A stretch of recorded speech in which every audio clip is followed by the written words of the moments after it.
Hi, I'm Nina Bosky, and welcome to Life Bites, where each and every week we'll get you inspired in the areas of life, business, and media.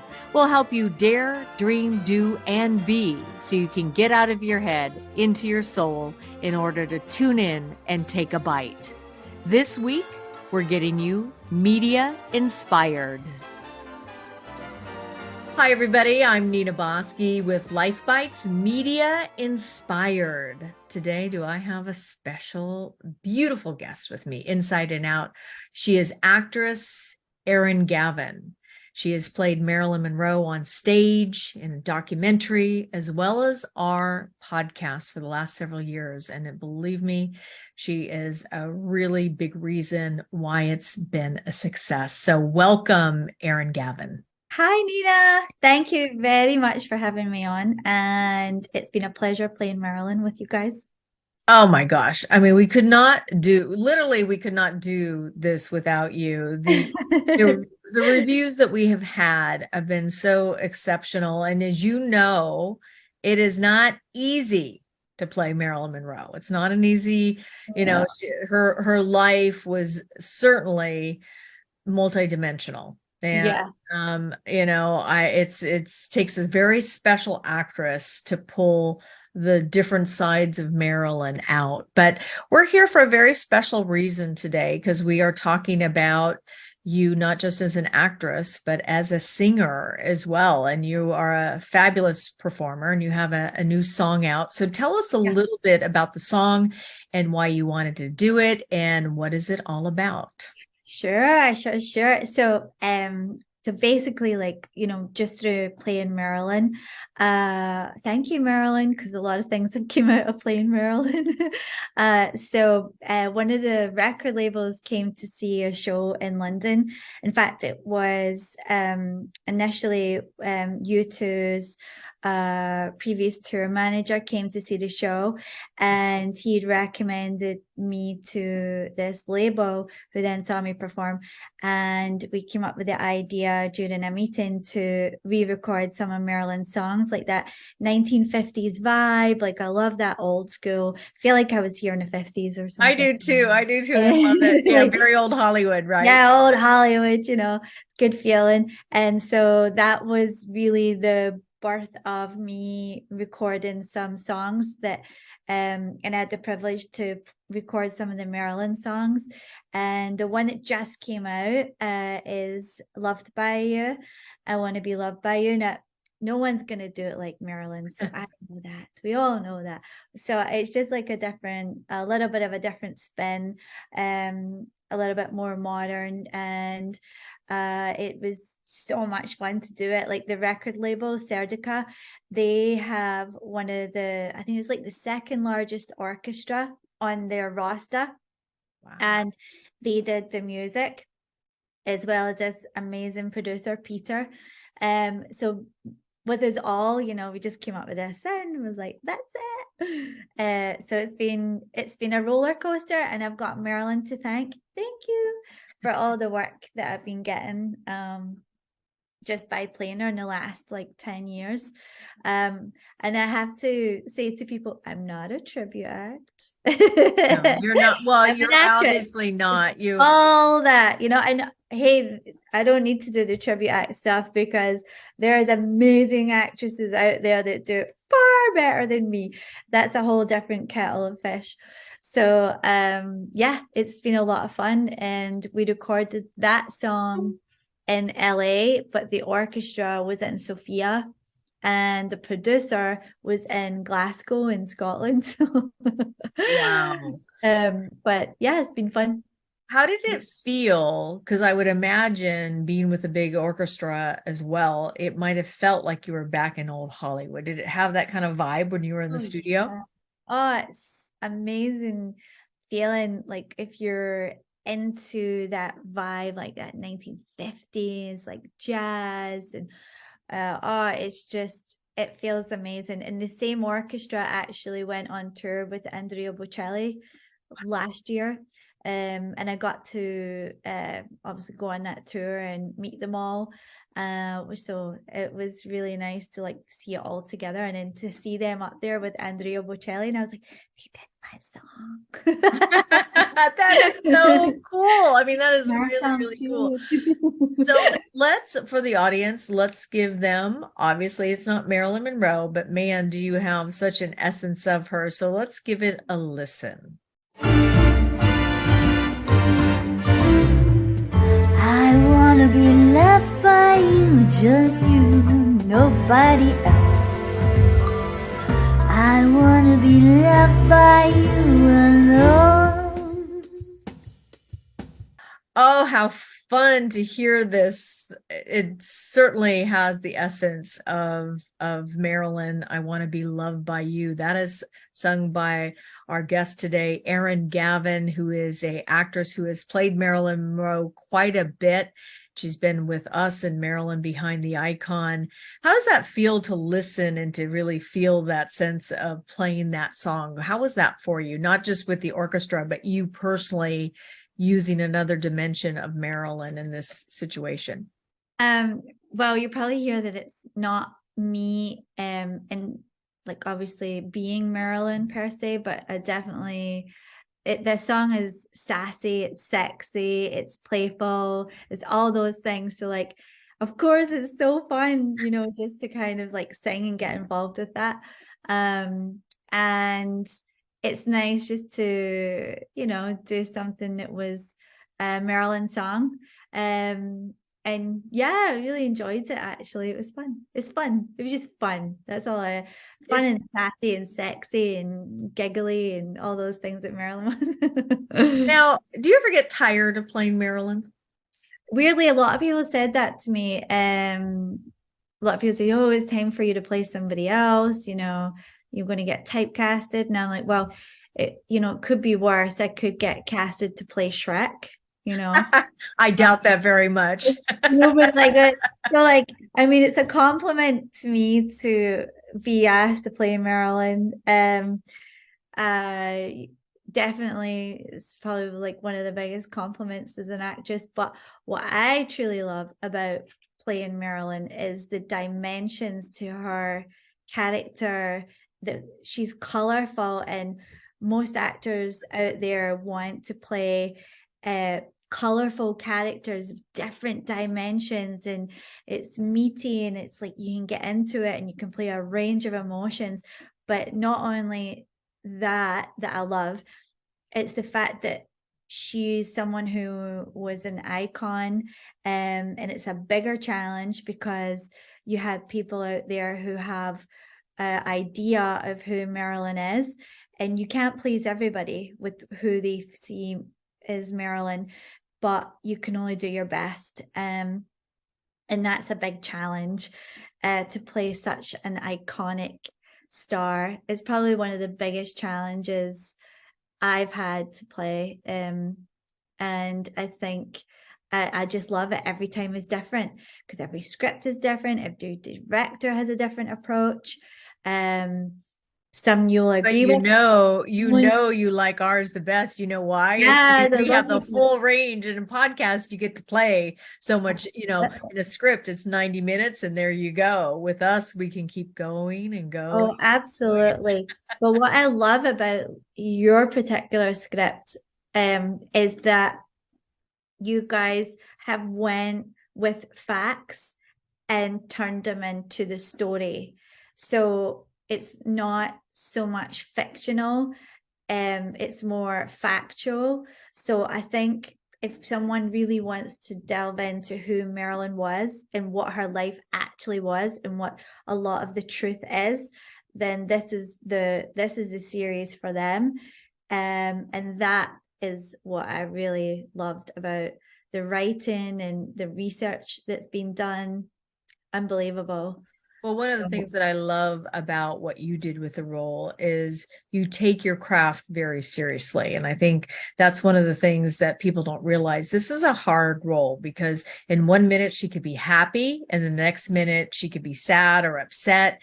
And Yeah. it's not, you have to keep that realness about it. So your preparation to me was just, and everybody that worked with you always felt that way as well. So I think that's just a real testament to who you are, not just as Erin Gavin, but as an actress that takes her craft very seriously. But, it's really interesting because, this last year was her 60th anniversary. And so we're dealing with a lot of Marilyn Monroe. And of course, Blonde, the actress that played, in the movie Blonde, got nominated for an Oscar, Anna. And so with that said, this is my opinion. I thought that she did a lot better job than I thought she was going to, because I always have this kind of, oh my gosh, I hope they pull it off, right, kind of feel. And so in my opinion, I thought she did a really good job from that perspective. However, the script itself is pretty one-dimensional. You see her in kind of one kind of dynamic, which in my opinion, I'm not a big fan of Blonde, of the movie. It's fictional, by the way. Anybody watching this, I want you to know that is a fictional, not a biography story of Marilyn Monroe. Most of it is based in fiction and not fact. And I think people get very misled by this story thinking that it's true. But what was your thoughts on it in regards to the movie Blonde and her job? And how did you feel about, potentially watching this movie if you did? And what did you think? You know what's really crazy? My phone didn't start ringing off the hook. I thought, I'm not the actress in the movie. It was really quite funny. Have you seen Blonde yet? Have you seen Blonde? Like, are you gonna watch Blonde? Blah, blah, blah. I was like, oh my gosh. But no, I thought Anna did a great job.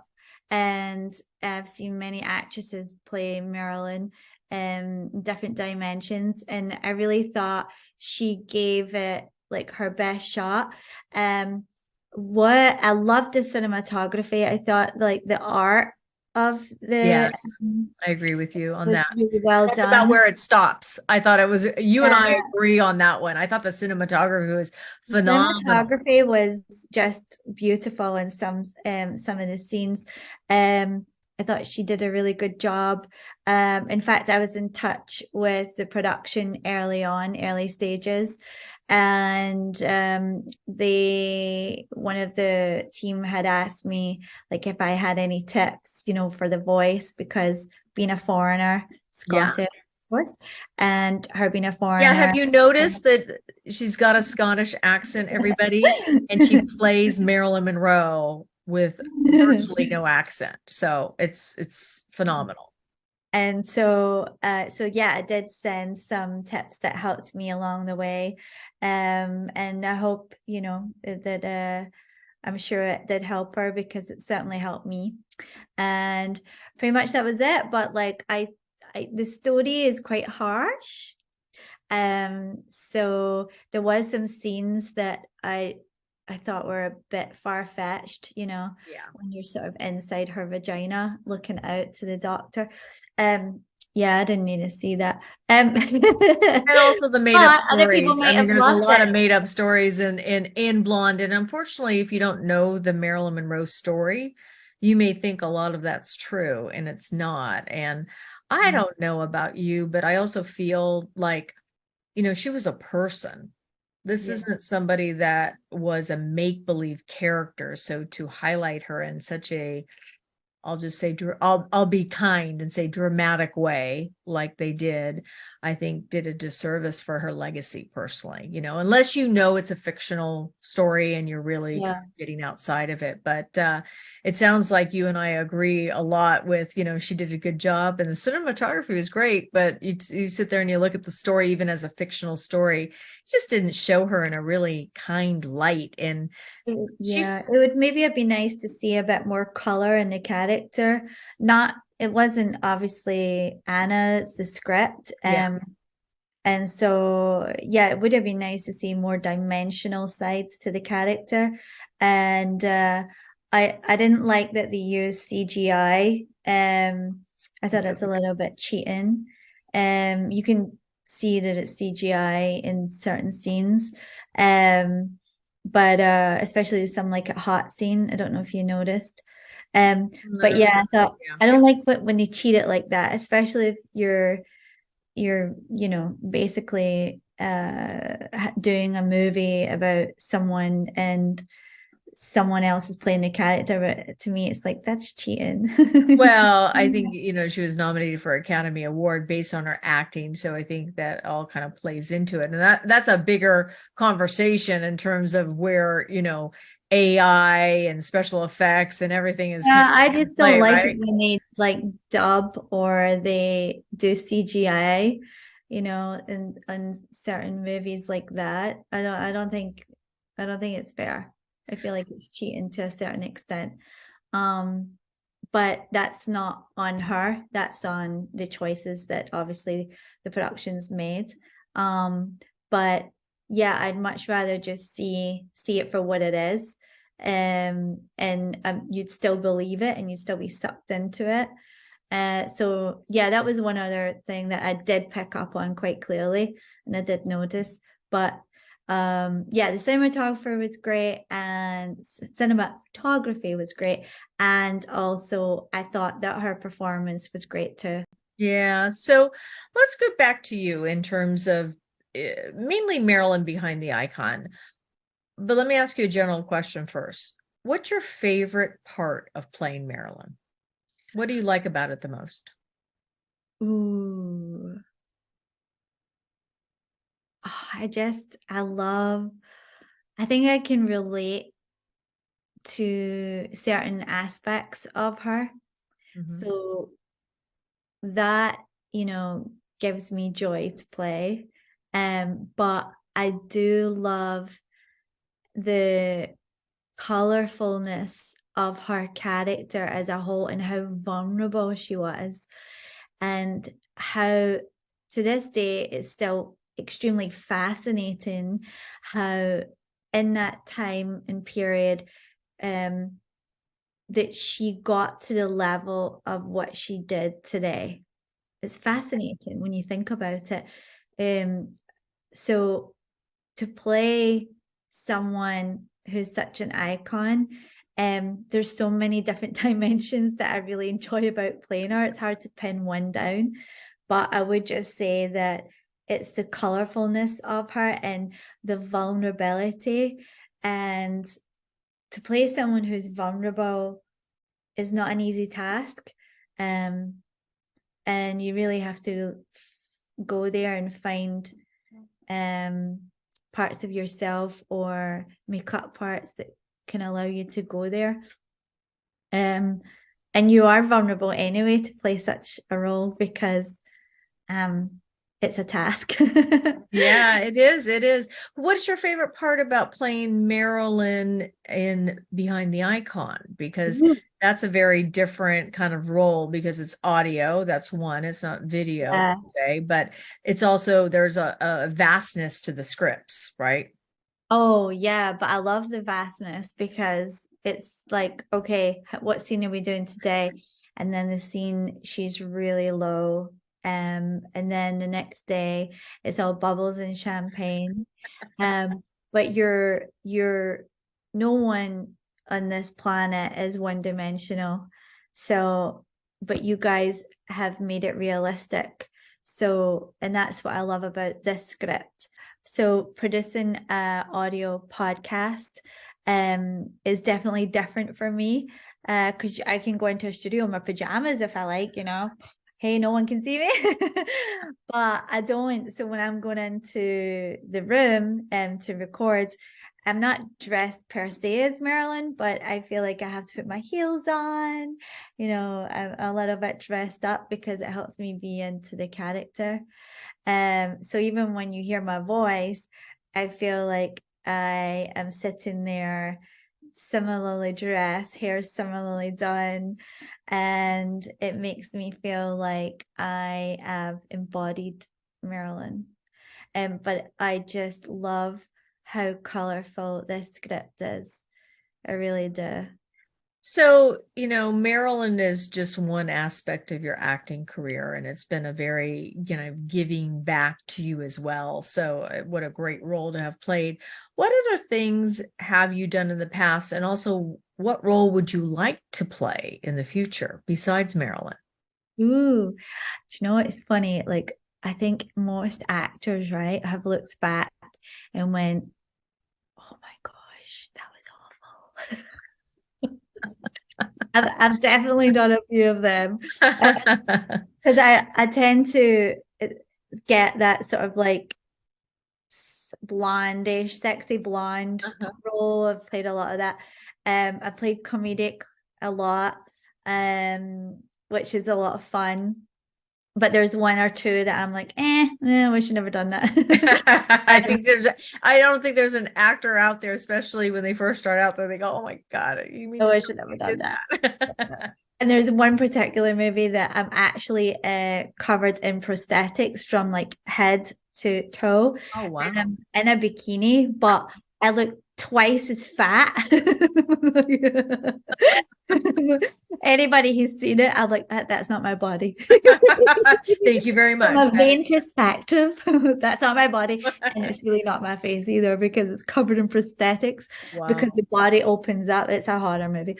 Anyway, so yes, there's been a Hey, few. Matthew McConaughey started in a horror movie. It was like not Saw, but Texas Chainsaw, remember? Back Texas in the day. Chainsaw. Oh yeah, I've done a few horror movies. I've done comedic, like same idea, sexy girl next door type idea. But and then I've done a lot of serious plays as well. Um, so it's been a wide range. But the part that actually I would like to play next would be Marlena Dietrich. Ooh, what a role that would be. And what about her intrigues you? I can understand why I'd be intrigued, but what would be your reason? Well, I actually read a play and then I went to see the play that I really liked, and it might be going to the next level. And Ooh. that's where I would come in. But I really liked, she's quite an intriguing character. She dressed as a man, Hmm. but she still had that femininity, sensual, sexual appeal. And she was one of the first to ever wear outfits like that. When was this? Probably like the 40s, around the 40s, 50s. So she was certainly a character and different. And just to delve into, and of course she's bisexual. So to delve into that character intrigues me. Again, she's someone who was not as iconic as Marilyn, but she's certainly a name. Yeah, she certainly Um, is. There's a lot of actresses back then that had you think about such a rich history and come from some such dynamic or humble beginnings, even Betty Davis, what a fun character that would be to play too, because she was, talk about, a not a one-dimensional character, but what a tough broad in a lot of ways, and stood up to the studios and, absolutely. kind of Yeah. interesting. So, in finishing up here, we have the song out here. We have obviously, if anybody wants to listen to the talent of Erin Gavin, you could go to behindtheicon.com and you could listen to the dramatic podcast. We have a dramatic podcast, we have a companion podcast, and we have an investigation series. But Erin is the actress that plays Marilyn Monroe and Marilyn Behind the Icon. What, in kind of closing here, what inspires you? Ooh. A challenge. Hmm. Definitely a challenge. Marilyn was a challenge, still is, and I think that's why I'm still playing her, because she's colorful in every role, every script is slightly a different take. So it's never dull. It's never a dull moment to play that character. But I love a challenge. So whether that's um like doing martial arts and then getting to black belt level, or whether that's like recording songs and seeing where that goes. I'm not afraid to fail. So I think I have that in my side. Whereas like I can always say I tried, and if it didn't work out, hey, it's all good. Well, the Tried it. the other side to success is making sure that you can fail, because if you can't fail, you can't have true success. And I think people go through life sometimes trying not to fail, and actually failure is part of it. If you're not failing, there's no way you're going to succeed in a big way. And I appreciate that about you. And most people don't know this about you, but I happen to know this about you. You're a savvy businesswoman too. So don't think that blonde hair and blue eyes is all about, just like Marilyn Monroe. She was much smarter, and you're much more savvy in the business side, just like Marilyn Monroe was. So thank you so much for being here today, Erin, and sharing. Thank you. Your Thanks next for having evolution. me. Yeah. And for everybody, here's another taste of the rest of the song. I want to be loved by you.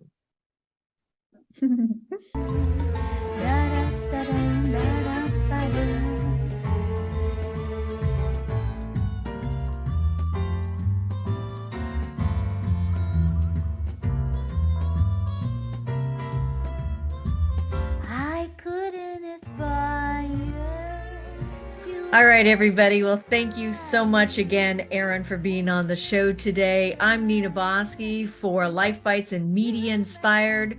Until next time, remember, take a bite out of life before life takes a bite out of you. Nobody else but you. I wanna be loved by you. A dilly dilly dilly dum, boo boo be doo.